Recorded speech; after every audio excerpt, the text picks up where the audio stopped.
Hi guys! Welcome back again to my channel. At for today's video nga ay panibagong loan application na naman yung malalaman natin kung talaga bang maaasahan kayo or hindi. So yun, napakadami nating nakikitang ads online ng mga iba't ibang klaseng loan app. Yung iba bago talaga, yung iba naman nagbago lang ng pangalan. So ito, check natin kung talagang bagong maaasahan or bagong ibabaon lang tayo sa utang. So dito nga sa may ads na nakita ko online, kapag nag-loan ka daw ng 5,000 pesos, ang babayaran mo lang ay 5,050.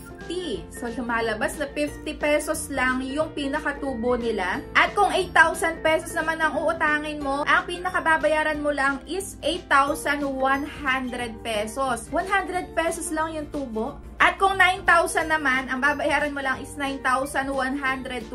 At kung 10,000 pesos naman, 10,000 pesos 125 lang ang babayaran mo. Kung ito ay nagkataong totoo, baka ito na nga ang makasagot sa mga nangangailangan ng pera dyan at talagang mauutangan online na mabilis.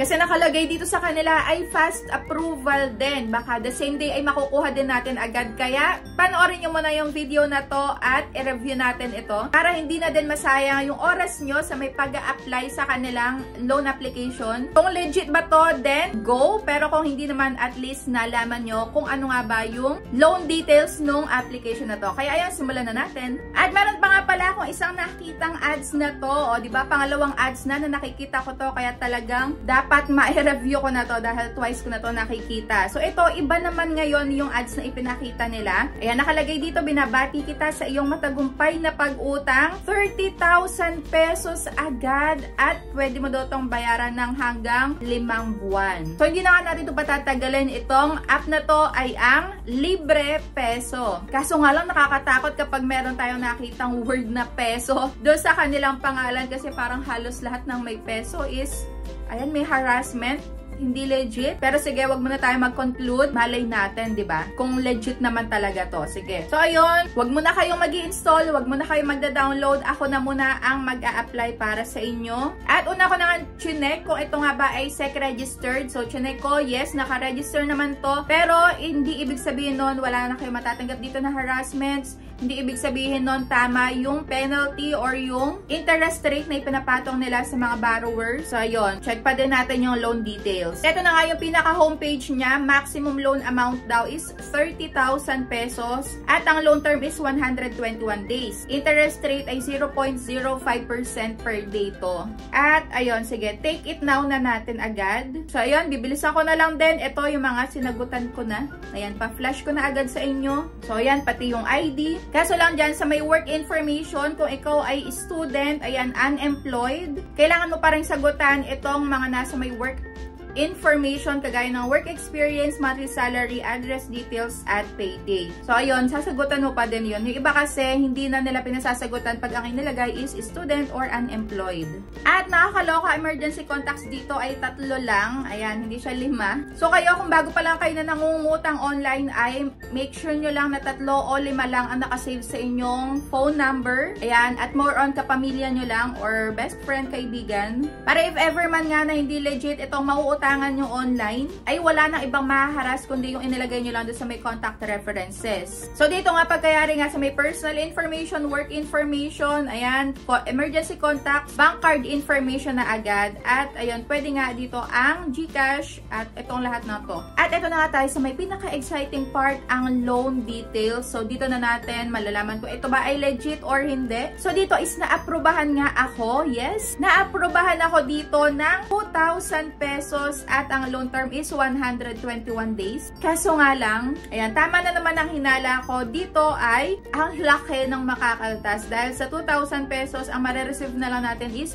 1,200 pesos at ang makakaltas is 800 pesos. Yun nga lang, walang interest. Ayan, walang other fee. Naaprubahan nga ako dito same day lang, pero wala pang interest at walang other fee. At nahati pa sa 2 installment itong babayaran ko na to. Pero ang installment na to, 7 days kailangan mabayaran na ulit natin. On or before 7 days pa ha. Dahil ito ay legit nga na meron kayong matatanggap na multiple calls and texts kapag hindi kayo nakapagbayad on or before 7 days. So dito, unang pagbabayad is August 21 at ang kasunod na is September 15 na. Ayan, September 15 na. Tapos, 20 pesos na lang ang babayaran mo. Diba? Napakalaki. So, dito, hindi ko na ipinagpatuloy yung paglo-loan ko. Nasa sa inyo din kung ipagpapatuloy nyo pa din yung paglo-loan nyo kahit na nakita nyo na yung loan details. So, yun, hindi ibig sabihin nga na nakaregister itong loan application na to sa SEC is legit na wala kayong matatanggap na harassment. So, meron at meron pa din, lalo na kung talagang sobrang late kayo ng pagbabayad dito. So, good thing is, meron ditong account cancellation or, ayan, pag-delete ng account. So, ayan, delete lang natin yung account natin dito. At ayun, okay na. So, nag-search nga ako online kung meron ba ditong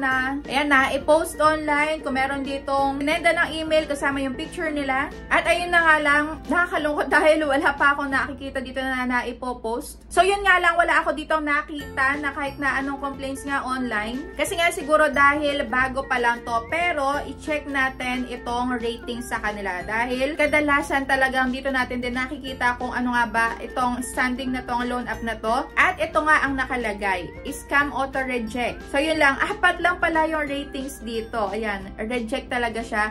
At tumingin nga ako dun sa may ads nila online at may nakita din ako dong comment at auto-reject din daw ito. So, ayun talagang hindi maaasahan. Auto-reject pa. Parang kinukuha lang din yung information natin. Kaya kung ako sa inyo, kapag ganito may nakita kayong loan offers nga dun sa may mga ads online, make sure lang na busisiin nyo muna, manood muna kayo ng mga loan app review kagaya na to. Basahin nyo yung nandun sa may ratings nila, sa may application nila, para hindi na din kayo mapahamak. Dahil kung 2,000 naman talaga yung kailangan mo, ayan, hindi mo siya talagang buong makukuha as in. Masasayang lang din yung oras mo sa may pag-a-apply sa kanila online. Tapos, auto-reject lang din naman pala nila. So, ayan, huwag kayo agad magpapasilaw doon sa may napakalalaking loan offer online dahil, ayun, too good to be true nga yung mga ipinapakita na lang nila. Kaya make sure lang talaga na busisiin nyo yung loan app na pag-a-applyan nyo. At nasa sa inyo na din, pagkaya rin nyo mapanood itong review na to, kung ipagpapatuloy nyo pa din yung paglo-loan sa kanila or hindi. So, nasa sa inyo pa din talaga yan. Mahalaga lang is nakita nyo nga yung